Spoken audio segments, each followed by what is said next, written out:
చంద్రబాబు నాయుడు గారు నిజంగా కొన్ని చేశాడు, దేనికి మనం ఒప్పుకోవాల్సిందే కదా. కొన్ని అయితే చేసినాడు, దేనికి మనం చెప్పకపోతే అది కూడా తప్పైపోతుంది కదా.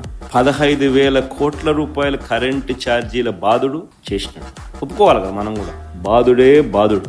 గవర్నమెంట్ స్కూళ్లను కాలేజీలను చంపేసి తద్వారా ప్రైవేట్ స్కూళ్ళు ప్రైవేట్ కాలేజీల్లో ఫీజులు పెంచి ఆ బాధుడే బాధుడు అది కూడా చేసినాడు, ఒప్పుకోవాలి మనం. దానికి చేసినట్టు ఒప్పుకోవాలి కదా. అన్ని పన్నులు పెంచడం వల్ల ఇంటి అద్దెల బాధుడే బాధుడు ఇది కూడా ఒప్పుకోవాలి, చేసినాడు కదా. హెరిటేజ్ కోసం అమూల్ను చంపేసి పాల రేట్ల బాధుడే బాధుడు ఇది కూడా ఒప్పుకోవాలి, చేసినాడు కదా. ఇది కూడా ఇంటింటికి రేషన్ అందించే వాహనాలు తీసేశాడు. ఆ రేషన్ ద్వారా అందించే పప్పులు లాంటివి ఆపేయడం వల్ల పప్పుల ధరలు బాధుడే బాధుడు అది కూడా ఒప్పుకోవాలి. ఈ సంవత్సర కాలంలో ఏకంగా ఈయన తీసేసిన ఉద్యోగాలు ఎన్నో తెలుసా? 3 లక్షల పైచులకు ఉద్యోగాలు తీసేశాడు. కొత్త ఉద్యోగాలు ఇవ్వడం కదా దేవుడు ఎరుగు. ఉన్న ఉద్యోగాలు దాదాపుగా 3 లక్షల పైచులకు ఉద్యోగాలు పోయాయి. 2,60,000 వాలంటీర్ల ఉద్యోగాలు హుష్కాకి. ఈ రేషన్ బండ్లు నడిపే వాళ్ళకు ఒక హెల్పరు, బండి డ్రైవరు, 9,200 బండ్లు, ఓ డ్రైవరు, ఒక హెల్పరు, ఒక 20,000 ఉద్యోగాలు హూష్కాకి.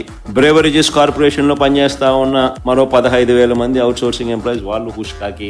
ఒకవైపున ప్రజల పరిస్థితి ఈ మాదిరిగా ఉంటే రెండో వైపున గవర్నమెంట్ ఉద్యోగస్తులకు ఏమైనా మేలు జరిగిందా అంటే అది లేదు, అది శూన్యమే, అది ఒక మోసమే. వస్తూనే అయ్యారిస్తానన్నాడు, అది పాయే. ఉన్న పిఆర్సీని రద్దు చేశాడు, కొత్త పిఆర్సీని ఇంతవరకు వేయలా. కొత్తది త్వరగా వేస్తే త్వరగా ఉద్యోగస్తుల జీతాలు పెంచాల్సి వస్తుంది అని చెప్పి వాళ్ళని అట్టా పొడిచా.